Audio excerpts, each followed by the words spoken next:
नमस्कार मंडळी, श्री स्वामी समर्थ. स्वागत आहे तुमचं माझ्या यूट्यूब चॅनलवरती. आजचा दिवस तुम्हा सर्वांना खूप छान, सुखाचा, समाधानाचा जाऊ देत, हीच मी स्वामींच्या चरणी प्रार्थना करते आणि आजच्या या नवीन व्हिडिओला सुरुवात करते. पण त्या अगोदर तुम्ही माझ्या चॅनलवरती जर नवीन असाल तर चॅनलला पण लगेच सबस्क्राईब करा आणि कमेंटमध्ये श्री स्वामी समर्थ लिहायला अजिबात विसरू. आज दिनांक 26 मार्च गुरुवार आणि आजचा पवित्र दिवस म्हणजे श्रीरामनवमी. त्यामुळे तुम्हा सगळ्यांना रामनवमीच्या खूप खूप मनापासून हार्दिक शुभेच्छा. आपल्या हिंदू धर्मात श्रीरामनवमी हा दिवस अत्यंत पवित्र आणि शुभ मानला जातो, कारण चैत्र महिन्यातील नवमी तिथीला प्रभू श्रीरामांचा जन्म झाला होता आणि म्हणूनच आपण हा दिवस रामजन्मोत्सव म्हणून मोठ्या श्रद्धेने आणि आनंदाने साजरा करतो. प्रभू श्रीराम हे कोणी सामान्य व्यक्ती नव्हते, तर ते साक्षात भगवान श्री विष्णूंचे 7वे अवतार होते, ज्यांनी रावणासारख्या अधर्मी राक्षसाचा नाश करून धर्माची स्थापना करण्यासाठी पृथ्वीवर अवतार घेतला आणि म्हणूनच आपल्या जीवनात त्यांचे स्थान खूप उच्च आणि पवित्र मानले जाते. रामनवमी वर्षातनं एकदाच येते, पण यंदाची 2026 मधली रामनवमी विशेष मानली जाते, कारण अनेक वर्षानंतर असा योग जुळून आला आहे की अष्टमी आणि नवमी ही तिथी एकाच दिवशी आलेल्या आहेत आणि त्यासोबतच प्रभू श्रीरामांचा जन्म ज्या पुनर्वसू नक्षत्रात झाला होता तेच नक्षत्र या दिवशी आहे. तसेच सूर्य आपल्या उच्च राशीत असल्यामुळे या दिवसाचे महत्त्व आणखी वाढले आहे. त्यामुळे या दिवशी केलेली पूजा, व्रत आणि उपासना अनेक पटींनी अधिक फलदायी ठरते असं मानलं जातं. या पवित्र काळात चैत्र नवरात्रीची सांगता होत असते आणि संपूर्ण वातावरण एक सकारात्मक ऊर्जा, श्रद्धा आणि भक्तीने भरलेलं असतं. त्यामुळे अनेक लोक या दिवशी उपवास करतात, प्रभू श्रीरामांची पूजा करतात आणि मनापासून प्रार्थना करतात की त्यांच्या जीवनातील सर्व अडचणी, दुःख आणि संकट दूर व्हावीत. प्रभू श्रीराम हे केवळ देव नाही, तर ते एक आदर्श जीवन कसं जगावं याचं उत्तम उदाहरण आहेत, कारण त्यांच्या जीवनात सत्य, नीतिमत्ता, कर्तव्य, त्याग आणि प्रेम या सगळ्या गुणांचा सुंदर संगम दिसतो आणि म्हणूनच या दिवशी आपणही हे गुण आपल्या आयुष्यामध्ये आणण्याचा प्रयत्न करतो. आता जर आजच्या दिवशी तुम्हाला काही विशेष पूजा किंवा व्रत करणं शक्य झालं नसेल तरीही काळजी करण्याचाही काही गरज नाही, कारण मी तुम्हाला एक अतिशय सोपा आणि प्रभावी असा उपाय सांगणार आहे, जो तुम्ही फक्त संध्याकाळच्या वेळेत करू शकता. आणि हा इतका प्रभावी मानला जातो उपाय की जो केल्याने आपल्या घरातील नकारात्मक ऊर्जा, इडापिडा, नजरदोष, पितृदोष आणि वास्तुदोष कमी होण्यास मदत होते. तसेच घरात सुख, समृद्धी, शांती आणि प्रगतीचा मार्ग खुला होतो असं मानलं जातं. हा उपाय नेमका कसा करायचा, कोणत्या वेळेत करायचा आणि त्यासाठी कोणती वस्तू लागते याची सगळी माहिती मी आजच्या व्हिडिओमध्ये तुमच्यासोबत शेअर करणार आहे. त्यामुळे व्हिडिओ हा स्किप न करता शेवटपर्यंत नक्की पहा, जेणेकरून तुमच्यापर्यंत योग्य ती माहिती पोहोचेल. आणि तुम्ही माझ्या चॅनलवरती जर नवीन असाल तर चॅनलला पण लगेच सबस्क्राईब करा आणि बेल आयकॉनला सुद्धा प्रेस करा, म्हणजे मी जेव्हा कधीही नवीन व्हिडिओज अपलोड करेन त्याचं नोटिफिकेशन सर्वात आधी तुम्हाला मिळेल आणि तुमचा एकही व्हिडिओ हा मिस होणार नाही. तसेच हाईप बटनला सुद्धा क्लिक करा. तर आता या व्हिडिओमध्ये तुम्हाला मी जो उपाय सांगणार आहे तर तो आपण संध्याकाळच्या वेळेला करणार आहोत.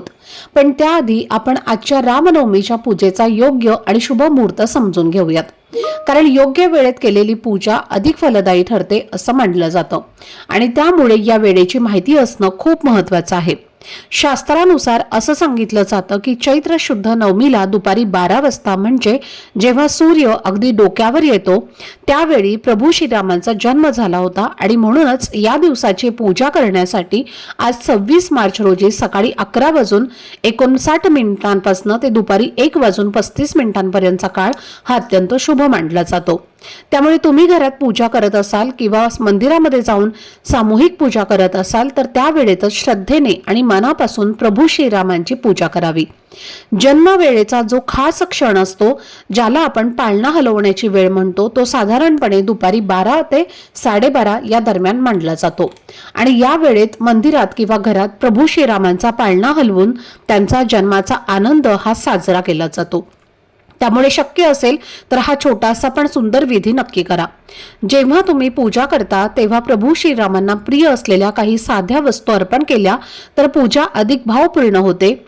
जसं की पिवळी फुले, तुळशीची पानं, चंदनाचा टिळा आणि अक्षदा या सगळ्या गोष्टी सहज आपल्या घरामध्ये उपलब्ध असतात. त्यामुळे जास्त काही विशेष तयारी न करता तुम्ही ही पूजा करू शकता. आणि नैवेद्य म्हणून गुळ आणि सुंठ याचं मिश्रण म्हणजे सुंठवडा हा त्यांना खूप प्रिय मानला जातो। तसेच शक्य असेल तर खीर किंवा पुरणपोळी देखील तुम्ही दाखवू शकता, पण जर ते शक्य नसेल तरी फक्त गुळ आणि सुंठ अर्पण केलं तरीही चालेल। फक्त पूजा करून थांबायचं नाही, तर या वेळेला थोडासा वेळ आपल्याला काढायचा आहे आणि रामरक्षा स्तोत्र, रामाष्टक किंवा रामायणाचे वाचन केले तर त्याचे खूप चांगले आणि सकारात्मक परिणाम आपल्याला मिळतात असं मानलं जातं। त्यामुळे शक्य असेल तितके या गोष्टींचा समावेश करा। आता पुढे मी तुम्हाला जो उपाय सांगणार आहे तर तो तुम्हाला संध्याकाळी करायचा आहे आणि त्यासाठी वेळ सायंकाळी 6 वाजल्यापासून ते रात्री 12 वाजेपर्यंत तुम्ही हा उपाय कधीही करू शकता, कारण या वेळेमध्ये पूर्ण रात्री नवमी तिथी आहे।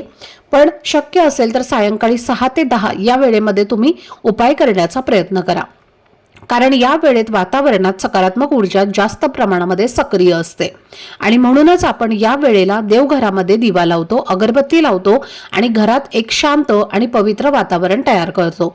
अशा या शुभ वेळेत जर आपण एखादा छोटासा उपाय केला तर त्याचा परिणाम अधिक चांगला आणि लवकर जाणवतो असं मानलं जातं आणि म्हणूनच हा उपाय तुम्हाला या वेळेत करण्याचा सल्ला दिला जातो।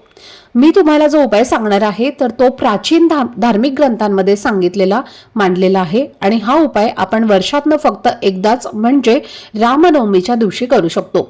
विशेष म्हणजे सध्या चालू असलेल्या चैत्र नवरात्रीची सांगता देखील आजच्या दिवशी होत आहे आणि या दिवशी जर आपण काही विशिष्ट वस्तू घरात जाळल्या तर त्यातून होम हवन केल्याचे आपल्याला पुण्य मिळतं। हा उपाय केल्याने घरातील नकारात्मकता कमी होते, अडचणी आणि संकट दूर होण्यास मदत होते आणि ज्या घरात हा उपाय श्रद्धेने केला जातो तिथे सुख, शांती आणि समृद्धी वाढते असं मानलं जातं।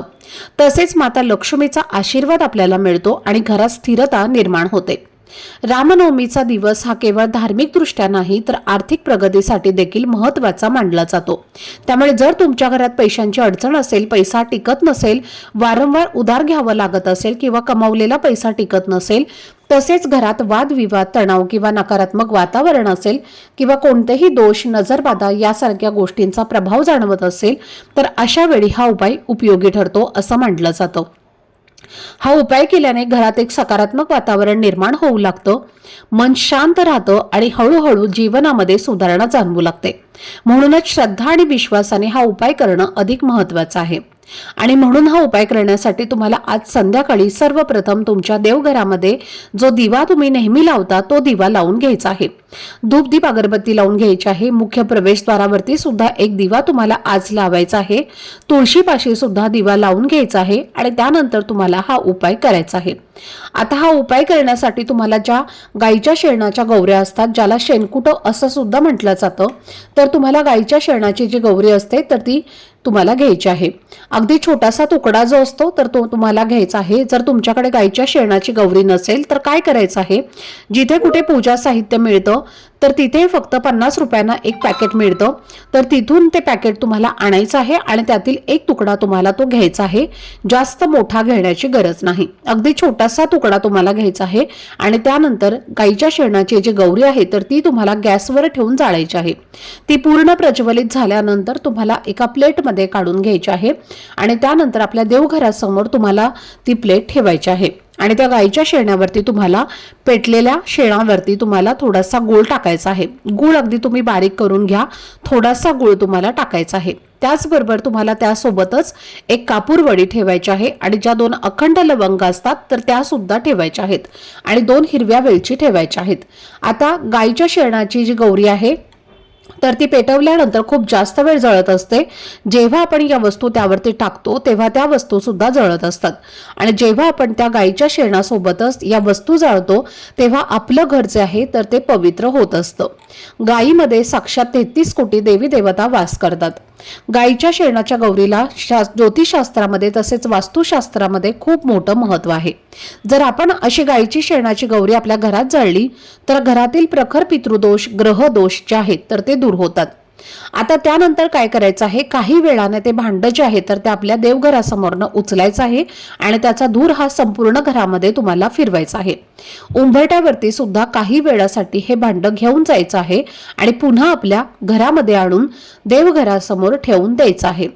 जोपर्यंत या वस्तू जळत आहेत तोपर्यंत तुम्हाला तसंच ते भांडं तुमच्या देवघरासमोर ठेवायचं आहे आणि या वस्तू जळत असताना जय श्रीराम जय श्रीराम जय श्रीराम या मंत्राचा जास्तीत जास्त जप करायचा आहे।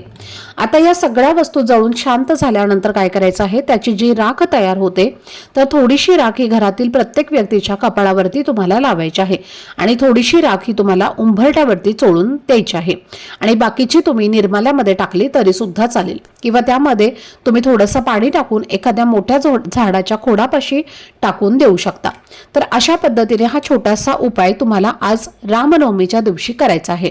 शिवपुराणामध्ये हा उपाय सांगितला आहे आणि तोच उपाय मी तुम्हाला आज शेअर केलेला आहे, त्यामुळे तुम्ही हा उपाय आवर्जून तुमच्या घरामध्ये करायचा आहे।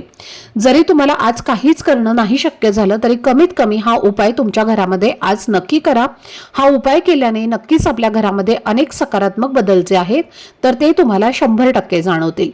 त्याचबरोबर तुम्हाला आज दिवसभरामध्ये अजून एक प्रभावी असा उपाय करायचा आहे, शक्य झालं तर नक्की करा। तर पहा, जिथे प्रभू श्रीराम असतात तिथेच माता लक्ष्मी वास करते आणि तुळस श्री हरी विष्णूंना अत्यंत प्रिय आहे आणि म्हणून पूजेच्या वेळी तुळशीची पानं जी आहेत तर ती प्रभू श्रीरामांच्या चरणापाशी अर्पण करा। पूजा संपन्न झाल्यावर ती पानं उचलून घराच्या उंबरठ्यावरती दोन्ही बाजूला म्हणजे डाव्या आणि उजव्या बाजूला ठेवायची आहेत। तुळस ही लक्ष्मीचं प्रतीक मानले जाते आणि हा उपाय केल्याने घरातील दारिद्र्य दूर होऊन धनवृद्धी होते आणि माता लक्ष्मीची अखंड कृपादृष्टी आपल्या घरावर कायम राहते। त्याचबरोबर श्रीरामांच्या जन्माची वेळ म्हणजे दुपारी 12 ते 12:30 हा जो काळ आहे तर हा ब्रह्मांडीय ऊर्जेने भरलेला आहे आणि या 40 मिनिटांच्या कालावधीत शांत चित्ताने बसून जय श्रीराम जय श्रीराम जय श्रीराम या 13 अक्षरी मंत्राचा तुम्हाला किमान 108 वेळेला जप करायचा आहे। याला विजयी मंत्र असं म्हटलं जातं। तर जर तुम्ही या प्रभावी मंत्राचा जप आज केला तर कितीही जुनी अडलेली कामं असतील किंवा कोर्ट कचेरीचे काही प्रश्न असतील तर ते कामं असतील तर त्या जपाने तुमचे सर्व अडथळे दूर होऊन ती कामं 100% मार्गी लागतील। त्याचबरोबर आज घरातील प्रत्येक व्यक्तीने आपल्या उजव्या हातामध्ये रामधागा हा बांधायचाच आहे। तो कसा, तर जो लाल पिवळ्या रंगाचा कलाव्याचा धागा असतो ज्याला मौली धागा असंही म्हटलं जातं तर तो धागा तुम्हाला आणायचा आहे आणि धागा घेतल्यानंतर पहिली घाट तुम्हाला मारायची आहे जय श्रीराम असं म्हणायचं आहे आणि हा मंत्र म्हणून तुमची इच्छा व्यक्त करायची आहे आणि पहिली घाट मारायची आहे। पुन्हा दुसरी घाट तुम्हाला मारायची आहे राम श्रीराम जय जय राम हा मंत्र म्हणायचा आहे आणि इच्छा व्यक्त करायची आहे। असं तुम्हाला 11 गाठी ज्या आहेत तर त्या धाग्याला बांधायच्या आहेत आणि त्यानंतर तो धागा तुमच्या उजव्या हातामध्ये बांधायचा आहे। अगदी लहान मुलांपासून ते मोठ्यांपर्यंत सर्वांनी हा धागा आपल्या हातामध्ये बांधायचाच आहे। आता हा धागा बांधल्याने नक्की काय होतं तर पहा, आपल्या घरातील मुलांच्या हातामध्ये हा धागा बांधला तर मुलांची बुद्धी तल्लख होते, मुलं कर्तृत्ववान बनतात आणि घरातील मोठ्या व्यक्तीने हा धागा बांधला तर त्यांना प्रत्येक कामात यश मिळते। ज्यांना त्यांच्या सर्व अडचणी ज्या आहेत तर त्या दूर होतात, जी काही संकट आहेत तर ती आपल्यापासून दूर राहतात। हा धागा नेहमी आपलं संरक्षण करत राहतो आणि म्हणून प्रत्येकाने आज असा हा रामधागा म्हणजेच रक्षासूत्र आपल्या हातामध्ये बांधायचंच आहे। तर हे काही प्रभावी उपाय जे आहेत, ज्या काही सेवा तुम्हाला मी सांगितलेल्या आहेत तर त्या आज रामनवमीला तुम्हाला करायच्या आहेत। जेवढे उपाय जेवढ्या सेवा तुम्हाला करणं शक्य होईल तेवढा तुम्ही आवर्जून करा, कारण हा दिवस खूप शुभ मानला जातो। तर ही अत्यंत महत्त्वाची माहिती मला तुमच्यासोबत शेअर करायची होती। आजचा हा व्हिडिओ जर तुम्हाला आवडला असेल, माहितीपूर्ण वाटला असेल तर व्हिडिओला लाईक शेअर आणि चॅनलला सबस्क्राईब नक्की करा। भेटूयात पुढच्या व्हिडिओमध्ये, तोपर्यंत सर्वांना श्री स्वामी समर्थ। धन्यवाद।